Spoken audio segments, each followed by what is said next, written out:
자, 은혜로운 찬양 아주 감사를 드립니다. 제가 좀 여러분들에게 말씀을 전하기 전에 한 분을 좀 꼭 소개를 해야 되는데, 이 앞에 안 계셔가지고 저 위에 계셔가서 제 얼굴을 좀 못 뵀어요. 아주 귀한 분이신데, 이석희 선교사이십니다. 우리 이 선교사님은, 나이도 뭐 연소해요. 33밖에 안 되셨습니다. 총각이고, 그런데 지금, 선교사 파송받고 지금 만 3년이 넘도록, 특별한 선교 사역을 지금 감당하고 있는데, 한센인들을 돌보는, 이런 사역을 감당을 하고 있습니다. 참, 우리 시대에 어려운 그런 그 사역인데, 오늘 오후에 우리 청년부에게 자신의 사역을 소개를 하고, 또 은혜를 이렇게 나누기 위해서 우리 교회를 방문해 주셨습니다. 여러분, 우리 이석희 선교사 큰 박수로 여러분 환영을 해 주시길 바랍니다.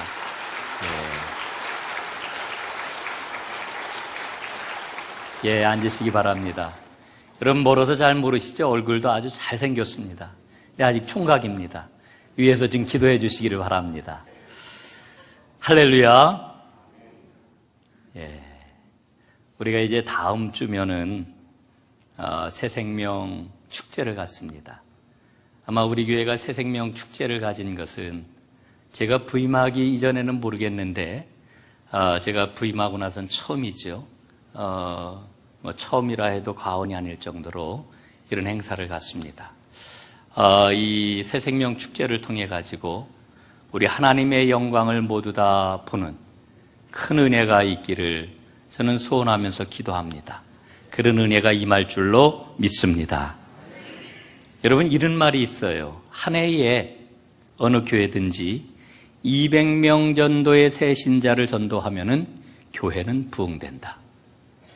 정말 보니까 그런 것 같아요. 저희 교회가 지난 2년 동안 등록한 신자들의 그런 그 숫자를 세어보니까 240여 명쯤 되더라고요. 그런데 한 해에 200명쯤 전도를 한다라고 하면은 아마 그 교회는 쑥쑥 성장을 할 거라고 하는 생각을 갖게 됩니다. 그런데 여러분, 우리가 잊지 말아야 될 게 있습니다. 사람들은 저절로 찾아오지를 않아요. 전도를 해야 찾아옵니다. 또 건강하고 생명력이 넘쳐야 교회에 등록을 하고 정착을 합니다. 흥미로운 통계가 있습니다. 어떤 통계냐 하면은 사람들이 어떻게 예수를 만나고 교회를 다니기 시작을 했는가, 통계를 쭉 내어봤는데요. 나이가 많은 분들 가운데는 이런 응답을 하시는 분이 있었습니다. 꿈에 계시로 다 보여주셨다. 어느 교회 가라. 예, 이런 분도 있어요. 또 옛날에는 교회 종소리가 있지 않았습니까? 땡그랑 땡그랑, 이 종소리를 듣고 교회를 찾아 나오신 분이 있어요. 또 전도를 통해 가지고 혹은 집회를 통해 가지고 이리고서 등록한 그런 사람들이 있습니다. 그런데 놀라운 사실이 있습니다. 그게 뭐냐 하면은, 예수를 어떻게 믿고 교회 나오기 시작했습니까? 물어봤더니 무려 85% 이상의 사람들이 아는 사람들 때문에 교회를 나왔다라고 하는 이런 응답을 했다는 거지요. 여러분, 이 이야기는 전도에 있어서 가장 필수적인 요소가 뭐라고 하는 것을 우리에게 일러줍니까? 관계라고 하는 거예요. 그래서 전도를 제대로 하기 위해서는 관계를 잘 맺어야 된다는 거죠. 관계를 형성하는 것이 전도의 첫 번째 걸음이고 전도의 모든 것이라고 이야기를 해도 과언이 아니라고 하는 사실을 우리는 발견을 하는 겁니다. 여러분, 관계를 잘 맺으시기를 주님의 이름으로 축복합니다. 사실 이 관계를 잘 맺는다라고 하는 것은 구원받은 사람의 당연한 모습이기도 해요. 여러분, 구원받은 게 뭡니까? 하나님과의 관계가 회복된 거잖아요. 뿐만 아니라 사람과의 관계도 회복되어 가지고 새로운 삶을 사는 거잖아요. 이게 구원받은 자의 삶입니다. 그러니까 제대로 구원받은 사람은 관계를 잘 맺고 전도도 잘할 수밖에 없다라고 하는 것을 우리가 발견을 하게 되는 거지요. 여러분, 평소에 관계를 잘 형성을 하고 그러면서 또 직접적인 전도도 열심히 해야 됩니다. 많은 분들이 그런 이야기를 해요. 아유, 노방전도 같은 거 이런 거 안 했으면 좋겠습니다. 사람들에게 혐오감을 줍니다. 막 떠들고 외치고 그런 게 무슨 효과가 있습니까? 예, 제가 봐도 그런 전도는 지양해야 합니다. 그러나 여러분, 노방에서 사람들 만나 생명의 복음을 전하는 일은 어떤 형태로든 계속되어야 합니다. 제가 왜 이런 생각을 하느냐 하면은요, 전도를 해서 사람들을 만나보면은, 저도 이제 로타리에 나가서 이렇게 사람들을 만나잖아요? 그러면 대략 한 3, 40명쯤 이렇게 만나게 되면은요, 사람들 반응이 다 제각각인데, 한 3, 40명쯤 만나면은 이런 사람이 있어요. 아유, 저 옛날에 교회를 다녔었는데요. 저 정말 한번 교회를 나가보고 예수를 믿어보고 싶은데요. 이러는 사람들이 꼭 나와요. 더 깊은 이야기를 하게 되고 그 사람을 위해서 기도도 해주는 이런 경우도 생기고, 이런 거를 보면서 그래서 이 노방전도, 직접적인 전도는 반드시 필요한 것이로구나 하는 그런 그 생각을 갖게 됩니다. 여러분, 저는 우리 교회가 근본 새생명 축제를 통해 가지고 전도하는 교회, 그리고 모든 성도들이 전도하는 그러한 그 성도로 바뀌어지는 큰 은혜가 있기를 간절히 바랍니다. 여러분, 전도를 하게 되면은요, 엄청난 유익이 우리에게 있습니다. 그 유익이 뭘까요? 교회적으로 보면은 첫 번째로는 건강한 영성을 갖게 됩니다. 건강한 영성. 여러분, 우리가 기독교 역사를 쭉 살펴보면은요, 이 훌륭한 그러한 그 영적 거장들을 만나게 되잖아요.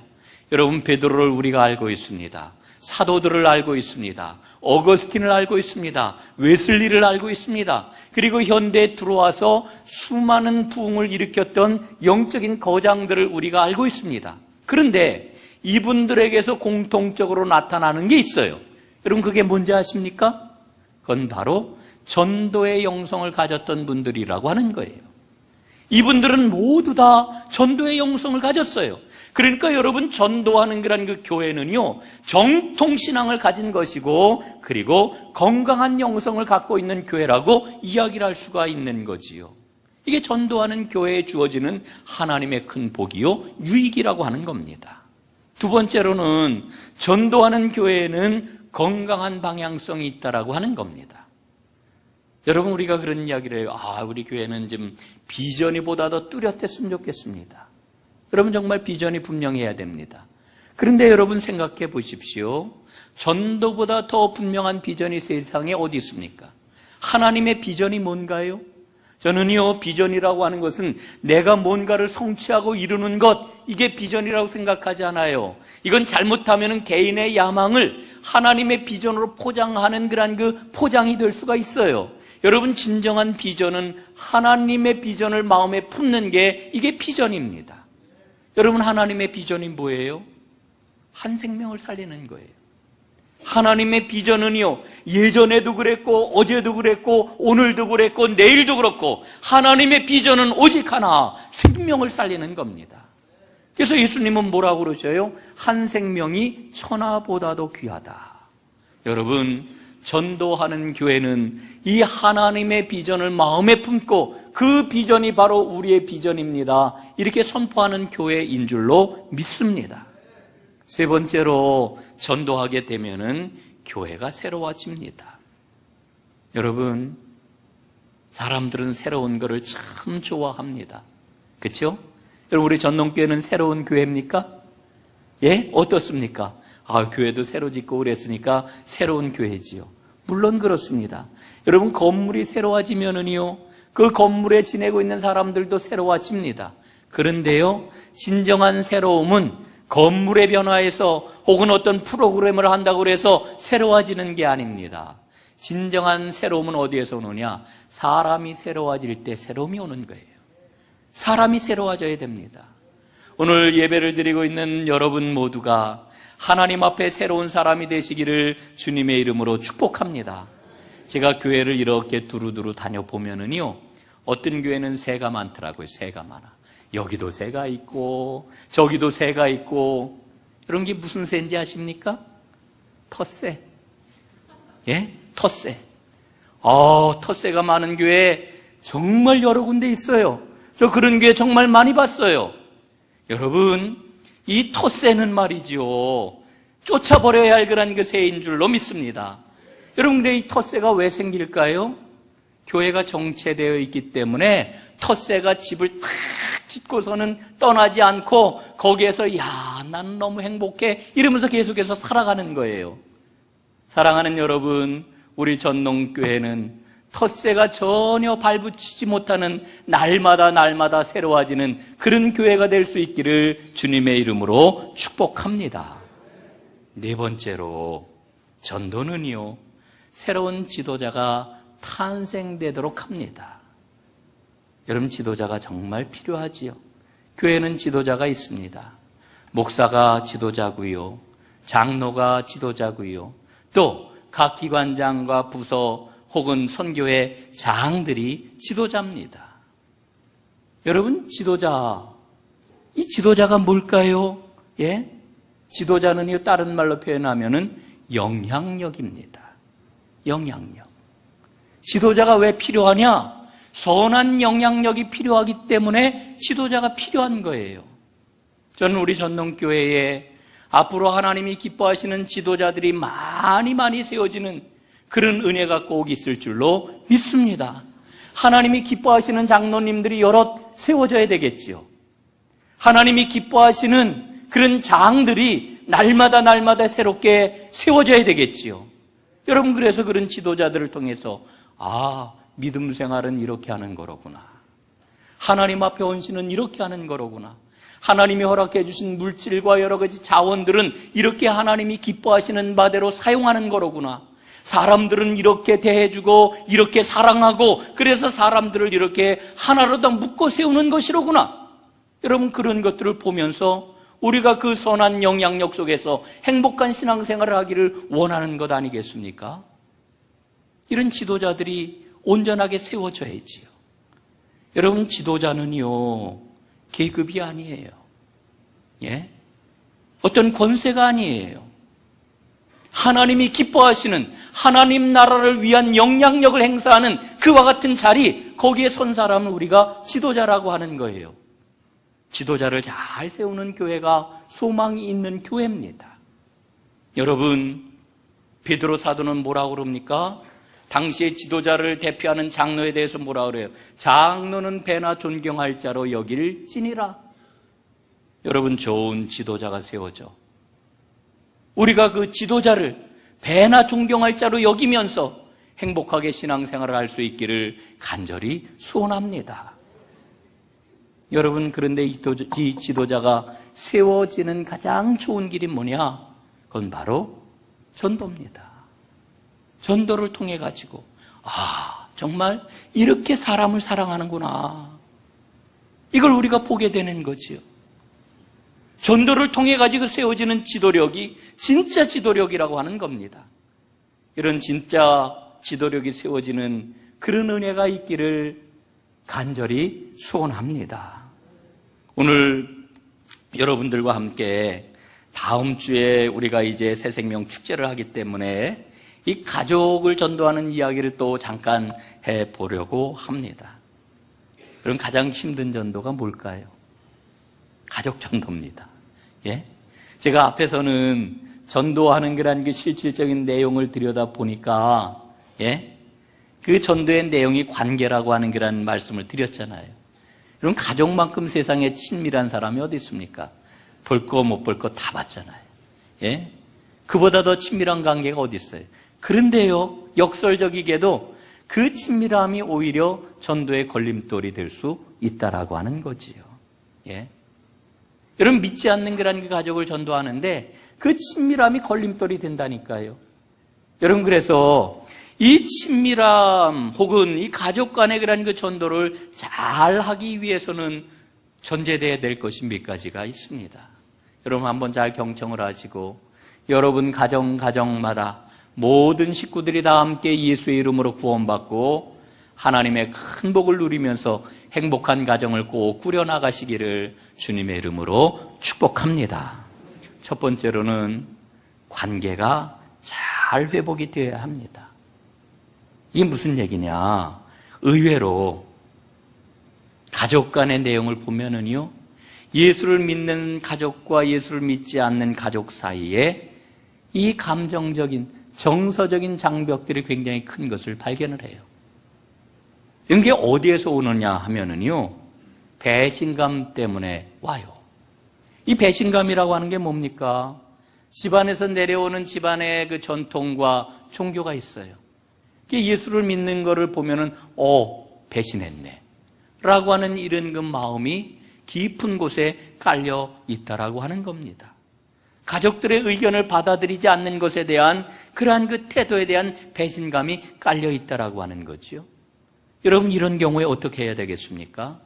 믿음을 신실하게 잘 지키면서도 겸손하고 공손한 태도를 유지하는 게 정말 중요합니다. 여러분, 혹여라도 여러분 남편에게 혹은 아내에게 혹은 동생에게, 집안 식구들에게 말은 그렇게 하지 않아도 너 그러니까 지옥 가지, 뭐 이런 식의 어떤 그러한 그 태도를 표명을 한다거나 그런 느낌을 받게 한다라고 하면은 여러분, 그 정서적인 장벽은 더 커질 수가 있다라고 하는 겁니다. 그렇기 때문에 이 믿음 생활에 대해서 이야기하거나 소개를 할 때에는 더 세심한 주의를 기울이는 것이 필요하다라고 하는 거죠. 무시하는 듯한 태도, 혹은 제가 예수를 믿더니 나를 완전히 그냥 제쳐놨구나 라고 하는 이와 같은 그러한 그 모습이 보이지 않도록 하는 게 참 중요하다라고 하는 겁니다.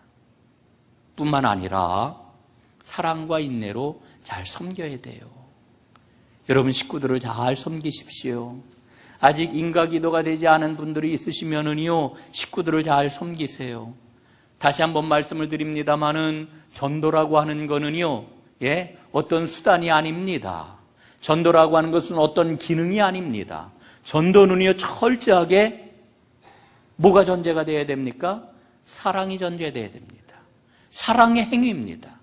여러분, 예수님께서는 율법과 선지자의 모든 말씀을 단 두 마디 말로 요약을 해주셨잖아요. 그 두 가지가 뭡니까? 첫째는 하나님을 사랑하는 것이요, 둘째는 이웃을 너 자신과 같이 사랑하는 것이다. 예수님 말씀해 주셨습니다. 여러분, 이웃을 사랑하는 가장 고귀한 일이 뭘까요? 그건 바로 전도하는 겁니다. 한 영혼을 생명의 길로 인도하는 것, 진정한 복을 누리게 하는 길로 이끌어주는 것, 그걸 도와주는 것, 이게 여러분 얼마나 고귀하고도 큰 그러한 그 사랑입니까?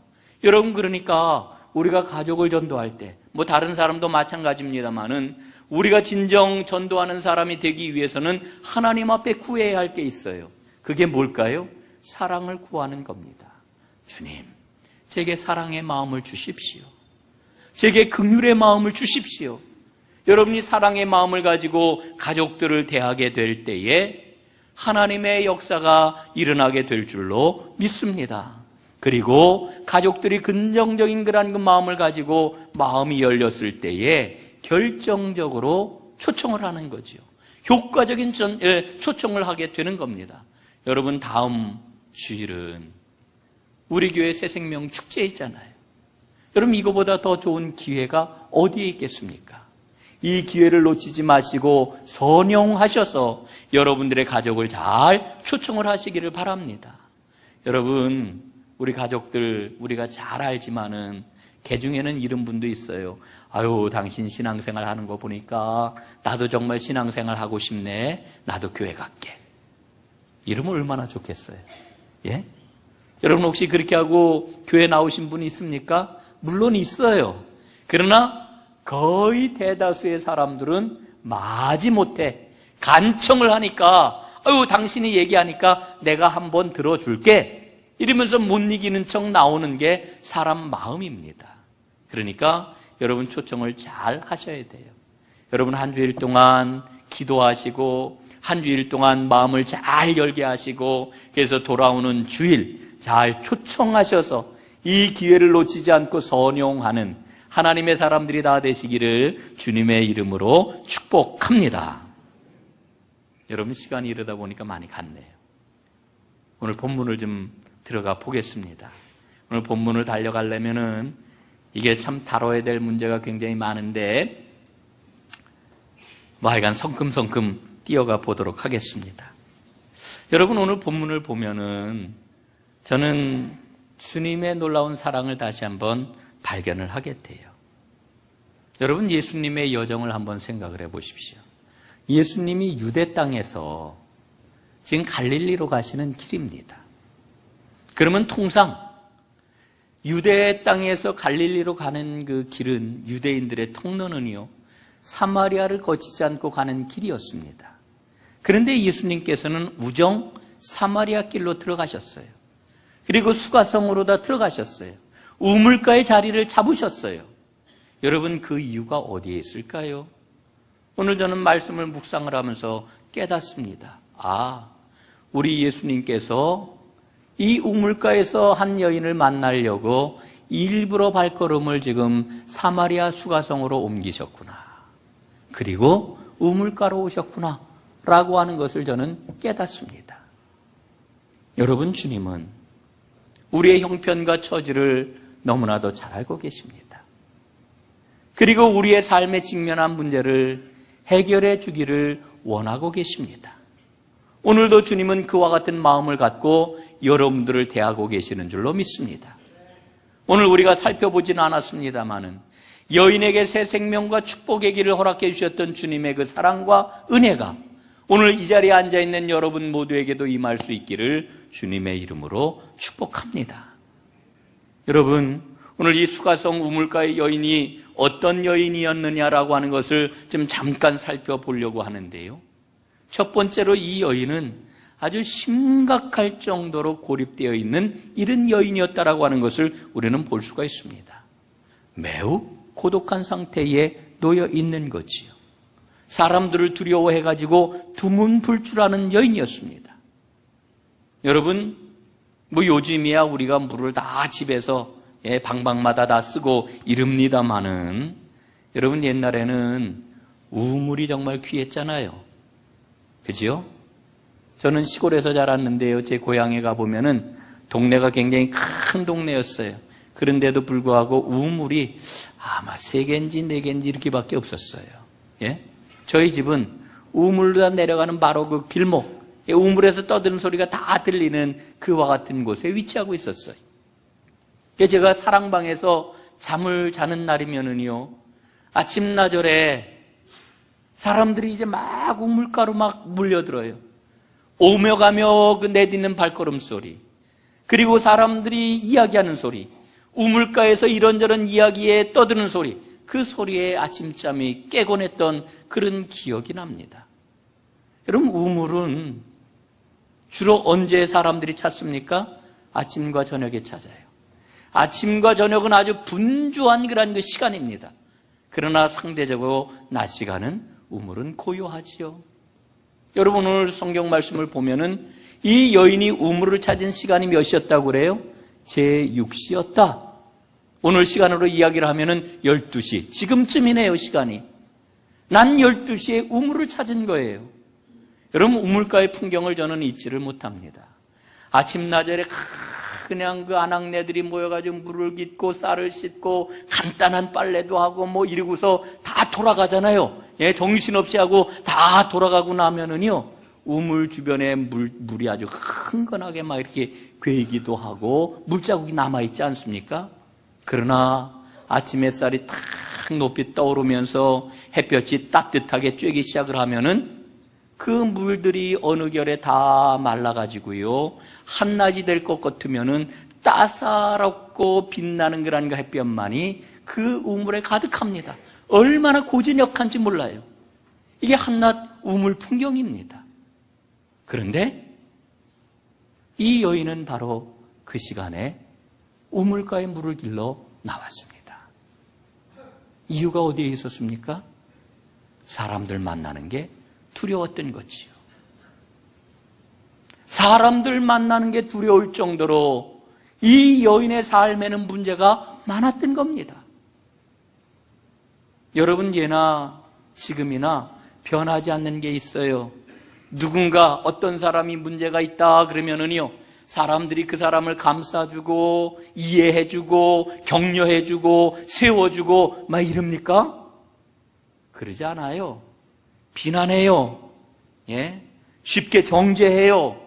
그리고 수군됩니다. 예? 이게 변치 않는 사람들의 모습이잖아요. 사실은 그렇게 함으로 심리적으로는 어떤 그런 마음을 드러내는 겁니까? 나는 저 사람하고 같지 않아. 뭐 이런 것들을 심리적으로 이야기하면서 보상을 받으려고 하는 그런 마음이 있는 거지요. 여러분, 이 여인에게는 친구가 없었습니다. 마음을 받아줄 사람이 없었습니다. 고독하기 짝이 없는 그와 같은 여인이었습니다. 이게 바로 이 여인의 처해 있는 그와 같은 상황이었던 거지요. 여러분, 그런데 이 여인만 그런 게 아니에요. 오늘날 우리의 삶을 돌아보면은 우리 삶 가운데에도 진정으로 내가 나를 제대로 발견하지 못하고 그리고 나 자신을 내어줄 그런 그 대상을 갖지 못하였기 때문에 오늘 나도 그와 같은 고독의 상태에 지금 머물러 있는 것을 우리는 보게 되지요. 사랑하는 여러분, 오늘 이 여인의 모습을 보면서 맞아, 내 삶도 이렇게 고독하기 짝이 없어, 이렇게 생각하시는 분이 있습니까? 오늘 예수님께서는 그 문제를 해결해 주십니다. 오늘 이 여인을 만나신 것은 그 문제를 해결해 주시기 위함입니다. 여러분, 주님의 해결 방법이 무엇입니까? 주님의 솔루션은 사랑이에요. 하나님의 사랑이 무엇인지를 알게 하고 그 사랑을 누림으로 그 고독으로부터 해방될 수 있는 길을 열어주셨던 겁니다. 그런데 이 여인을 보면서 우리는 이 여인에게는 깊이 감추어져 있는 고통이 있다라고 하는 것을 발견을 합니다. 여러분, 이 고통은 육체적인 고통이 아니라 심적인 고통이에요. 여러분이 심리적인 고통이 있으면은요, 사람들이 그 심리적인 고통을 해소하기 위해서 취하는 방법 가운데 하나가 뭐냐면은 먹는 거라고 그래요. 그런 경험 있으신가요? 그럴 때 먹으면은요, 먹어도 허전해요. 배는 부른 것 같은데 자꾸만 먹을 거를 또 찾게 돼요. 이 심리적인 고통 때문에 그렇다는 거예요. 그런데 이 여인이 겪고 있는 그 고통은 이런 심리적인 차원보다 훨씬 더 깊은 그런 고통입니다. 영적인 고통이 이 여인에게 있었던 거지요. 그런데 이 여인이 예수님을 만나서 대화를 나누는 중에 그 고통의 해소함을 받고 새로운 삶을 찾게 되었던 겁니다. 예수님과 짧은 시간 몇 마디 말을 나누었어요. 그런데 그 말을 나누면서 이 여인에게는 놀라운 변화가 일어났던 겁니다. 어떤 변화가 일어났습니까? 예수님께서는 여인의 관심을 생명으로 돌리셨습니다. 이 여인이 지금까지 살아왔던 그런 그 삶의 내용을 보면은요, 오직 두 가지만 있으면 움직였어요. 첫째는 찰나적인 즐거움만 있으면 이 여인은 움직였습니다. 또 하나는요, 눈앞에 보이는 안전, 눈앞에 보이는 어떤 보상, 이것만 있으면은 이 여인은 움직였습니다. 그런 여인에게 예수님이 지금 뭐라고 그러셔요? 나에게 물 좀 다오, 물을 달라고 말씀을 합니다. 그런데 여인이 예수님을 향해 뭐라고 이야기를 합니까? 당신은 유대인 남자인데 어째 사마리아인 여인이 나에게 물을 달라고 합니까? 그 가당치도 않은 이야기인데요. 예수님을 지금 무시합니다. 시큰둥하게 대답을 합니다. 의심의 눈초리로 예수님을 바라봅니다. 그런데 예수님께서는 그런 여인의 반응에 대해서 능숙하게 받아주시면서 그 여인을 리드하면서 지금 새로운 이야기를 하셔요. 그리고는 궁극적으로는 이 여인에게 뭐라고 말씀을 합니까? 오늘 14절 말씀 이렇게 일러주고 있죠. 내가 주는 물을 먹는 자는 영원히 목마르지 아니하리니 나의 주는 물은 그 속에서 영생하도록 솟아나는 샘물이 되리라. 지금까지 여인은 너무너무 목마른 삶을 살았어요. 그 목마른 삶을 살았던 여인에게 말씀을 하시기를 내가 주는 물을 마시는 자는 영원히 목마르지 아니하리라. 예? 그럼 얼마나 놀라운 말씀을 주고 있습니까? 이 말을 듣는 여인 눈이 번쩍 번쩍 뜨였습니다. 그리고 예수님에게 말씀을 합니다. 그런 생수가 있으면 나에게도 주십시오. 여러분, 이제까지 물질적인 것만을 쫓아서 살던, 육적인 것만을 쫓아서 살던 여인이었습니다. 그런데 이 여인이 오늘 예수님을 통하여 영적인 문제가 인생의 근본 문제라고 하는 것을 지금 발견하기 시작을 하는 겁니다. 우리는 예수님의 말씀을 기억하고 있잖아요. 마태복음에서 예수님 뭐라고 그러십니까? 사람이 떡으로만 살 것이 아니요 오직 하나님의 입에서 나오는 말씀으로 살 것이니라, 이렇게 말씀해 주고 있잖아요. 사랑하는 여러분, 우리 주님께서 주시는 영원한 생명수 그 물이 여러분 모두에게 넘쳐나기를 간절히 바랍니다. 여인이요, 예수님의 말씀을 듣고 요청을 했습니다. 그 물을 나에게도 주십시오. 여러분, 아마 그 자리에 내가 있었어도 나도 그렇게 예수님께 말씀드렸을 것 같아요. 여러분들도 아마 그러셨을 거라고 생각을 해요. 나에게도 그 물을 주십시오. 그런데 예수님의 그 다음 대답이 너무나도 놀라워요. 전혀 뜬금맞게, 생뚱맞게 뭐라고 그러십니까? 뜬금없이 예수님 하시는 말씀이 내 남편을 데려와라. 너 남편을 데려와라. 여러분, 우리가 그 말씀을 다 본문을 읽지 않았습니다만은 4장 말씀을 계속 읽어 내려가면 발견하잖아요. 여인에게 남편이 몇 명이나 있었습니까? 6명. 6명. 여러분, 이 여인이 얼마나 기구한 여인이었을까요? 얼마나 사연이 많은 여인이었을까요?